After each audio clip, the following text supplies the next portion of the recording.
All right, welcome in to a new episode of Big Hitters Only. Special guest, you see him on the screen.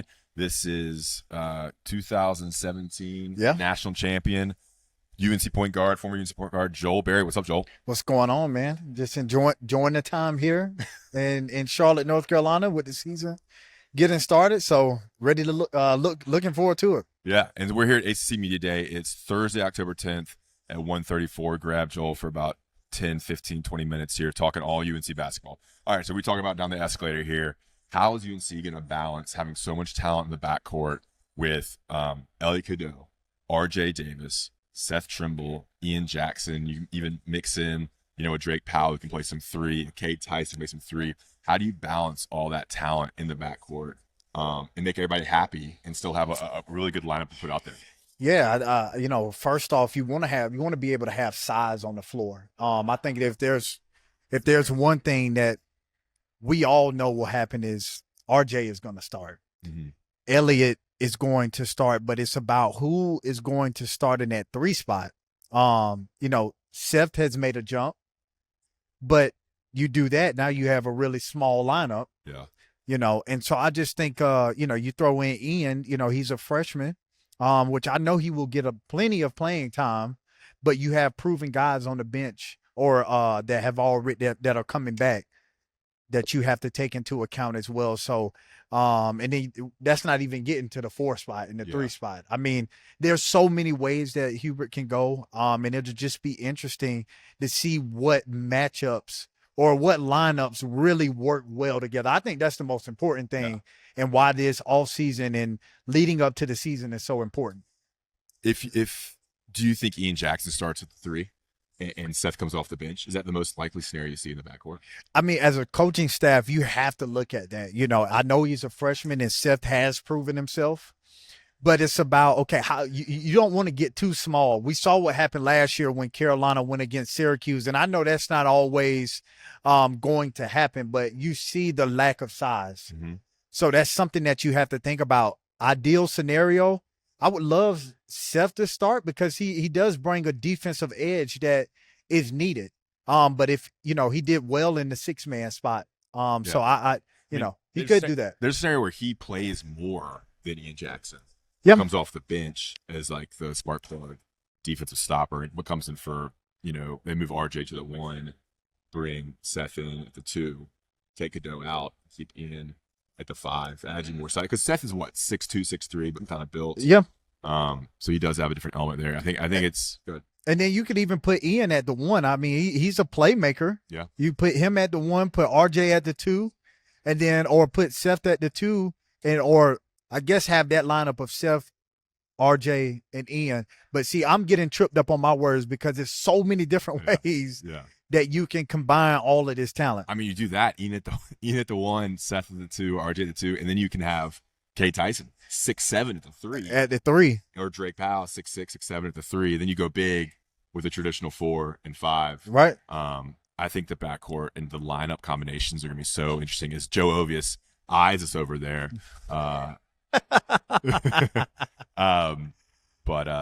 Okay, so let's get in the 4 and 5 position. I think that's kind of the weakness. And I think when people point to a weakness of this team, it's like, how are they going to replace Baycott's numbers? They have a score. They have a double-double guy. Is it going to be big man by committee? What have you seen? What have you heard from kind of what UNC does at the 4 and really at the 5? Because I think the 4 is going to be a lot of Drake Powell and a lot of Kate Tyson. I agree. I think, we kind of, with all of this talent, we forget that we have a Finn Allen Lubin who played at Notre Dame before he went to Vandy. You got Tyson Claude, who's coming over from Georgia Tech, older guy, but, one of the top offensive rebounders in the country. So with that said, there is a big hole to fill. I like Jalen Washington. I like what he brings to the table. It's kind of crazy and different from what I'm used to, because when you go from season to season, like the bigs that I play with, Kennedy Meeks, Isaiah Hicks, like those guys play significant minutes leading up to the year that they started and played a lot of minutes. With Jalen Washington, he's kind of been in the background, if you will, because Armando was taking up a lot of that time. And he wasn't ready. Yeah, I mean, he's coming off. He had that injury in high school that he was still trying to get back from. And you want to be sensitive to that. So I just think we haven't seen as much as we've seen like in the past years of bigs. But I think he will step up and have that big year. But do you think he's capable of that though? Like everybody, you don't want to bash the kid. Like I don't know. I mean, is he capable, or maybe he's not? Maybe he's a 12-minute guy that in Van Allen Lubin or Jalen, we have to go with Van Allen Lubin, Jalen Withers to kind of combo that at the 4 or 5. I don't know. I mean, yeah, and we didn't even talk about Withers. But we just don't know if Washington can be the guy. Yeah, and it's going to look a lot different because Armando was strictly in the paint. I know he threw up a couple of threes throughout his career, but he was majority in the post. Jalen Washington is different. He can shoot the three. He can shoot from the mid range. He's not that not your typical big man that just sits on the block. Yeah. So more of a finesse big. Yeah, more of a finesse big, which is what Hubert seems like he wants because that's what he's been recruiting to. These guys that are mobile at that 5 spot, which allows you to play a little bit faster. So I just think they have the front court or the back court. I'm not worried about. It's the front court. And is it big by committee, to your point?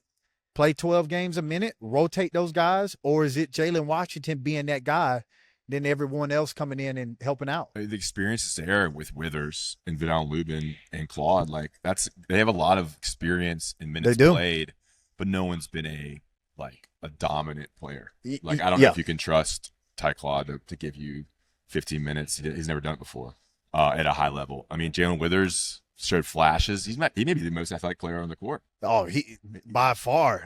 That dude is athletic. I think more of him. For him, he just coming to a new program from Louisville. We all know where Louisville was at one point. Coming in, trying to find your footing, know when to take a shot, when not to take a shot. I think he takes a big step in just being more comfortable. Yeah. Second year of the program. Yeah, second year in the program. I look at Ty Claude and Van Allen Lubin. I look at those guys as when things are going crazy, you can put those guys out there and they're going to compete. They know what it takes to compete. Both of these guys previously played in the ACC. Mm-hmm. So as I was saying, coming down the escalator, it's a good problem to have. Yeah. But it just depends on. I just really truly believe that it depends on what matchups work together or lineups work together. You got to have that camaraderie. I wonder if we'll get a lot of different starting lineups for all of November and December, and then that's a possibility. Figure something out in January and kind of roll with it and try to. And maybe it varies per matchup per team. Yeah, I mean, even in practice, some of those different lineups playing with one another. Coach Williams always used to have. Where you look at the lineups and you're like, why is that going on today? But it's because you got to try to figure all of this stuff out. You want to have it figured out before the season starts. Yeah.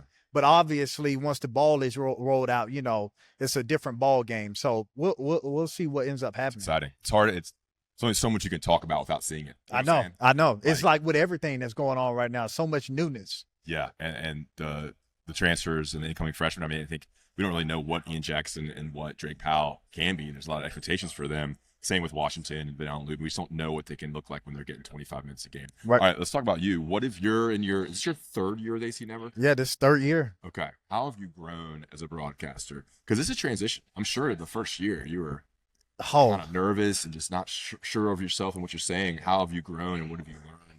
Entering, now you're pretty much a veteran. Yeah, I mean, I have no problem being truthful. I would get up on set and I kind of if I would take my shirt off, I would be sweating. I was nervous. I kind of felt like freshman Joel that with so many air balls.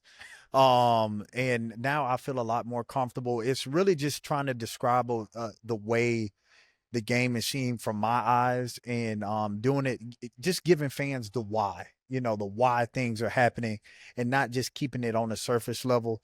It's been awesome. I've enjoyed it. This was, when I was in this position, it was the best time of my life. And I get to now pay that back and being able to highlight these guys' careers. Is it tough to keep up with all the teams, all the rosters? I think I came in at the hardest time. I guess my first year, it wasn't. I think everyone was still trying to figure out the whole transfer thing and whatnot. Yeah. But the last 2 years have just escalated. And now look at, like, we have some teams in the conference that aren't returning any players that were on the Louisville. 12 transfers. No, 12 transfers. Now you got 3 new teams.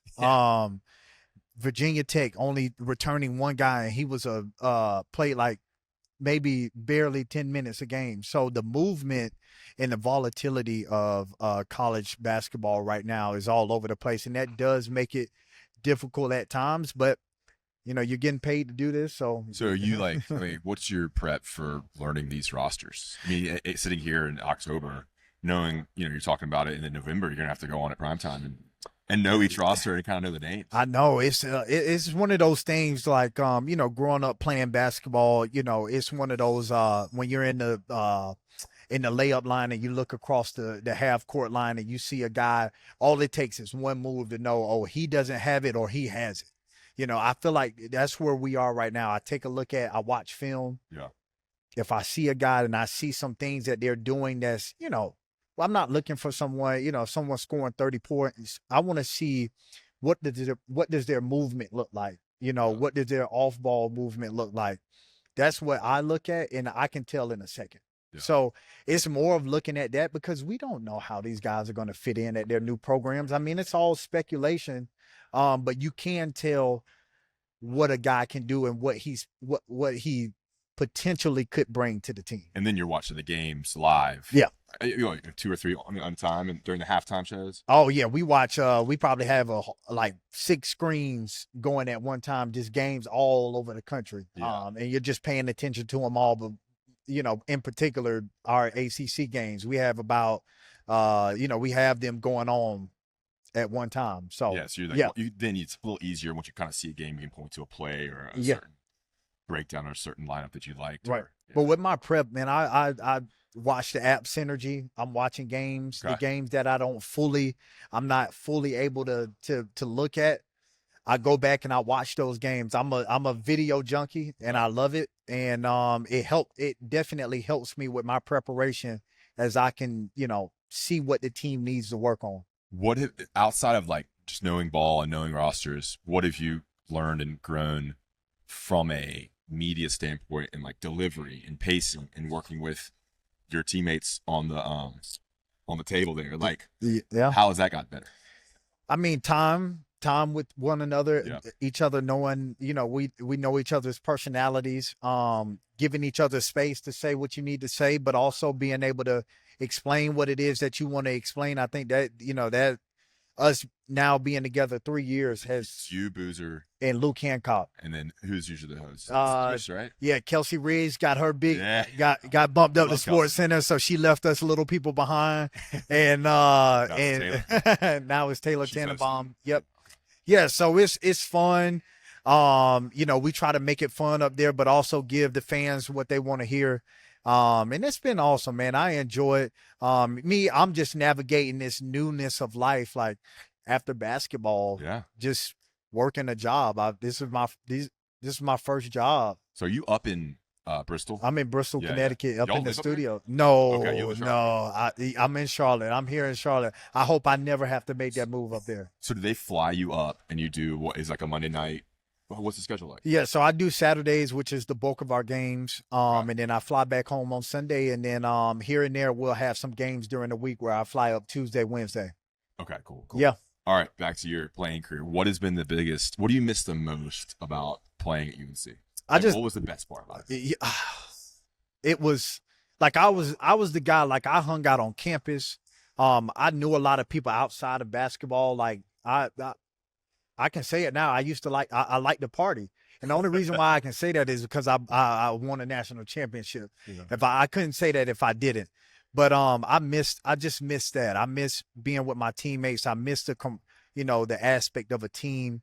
I miss the pressure. I love pressure. Competition. I mean, I'm putting pressure on myself now, navigating all this with wife, kids, just life in general. But I miss that type of pressure where I'm getting out in front of a crowd and performing. I miss that. Nothing like a game day. Like nothing like it. I mean, I played middle school basketball. Nothing like that game day where you dress up. Hey, elementary, middle school, it's all the same. Maybe a little less crowd, but it's still preparing for a game. Game days are different. I mean, I feel it as a reporter. Like, yeah. Like it was exciting because that's what you work for. You do all the off-season stuff to play games. All right, you set me up for a great question. best party at UNC. Best. What was the fraternity you went to? What was some of the parties like that stood out to you? Yeah. So the party. I went to UNC. I know. Yeah. See, you know that life. I love Phi Delta. I had a schedule my pregame with my boy Theo in our apartment. Yeah. We go to Phi Delta. Okay. We check it out. Then we go to a frat, like little frat court, just to check out what's going on. What are we missing? And then we always ended the night at Deke.